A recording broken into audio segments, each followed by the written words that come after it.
போதைப் பொருட்களால் தமிழகத்தில் இளம் விதவைகள் மிகுதியாகி வருவதாக குற்றம் சாட்டியுள்ள நடுவண் அமைச்சர் எல் முருகன், திமுக அரசின் முதலமைச்சர் மு.க.ஸ்டாலின் உள்துறையை கையில் வைத்துக் கொண்டு கையாளாகாத அரசாக செயல்பட்டு வருவதாக கடிந்துரைத்துள்ளார்.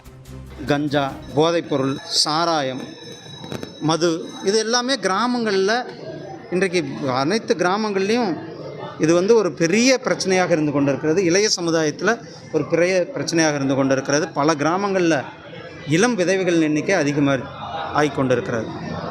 இதெல்லாம் தமிழ்நாட்டில் இந்த திமுக அரசாங்கத்தினுடைய கையாளாகத்தனத்தால், இந்த திமுக அரசாங்கம் சரியாக ஆட்சி பண்ணாதனால இதெல்லாம் நடந்து கொண்டிருக்கு. இன்னொரு புறம் சட்டம் ஒழுங்கு.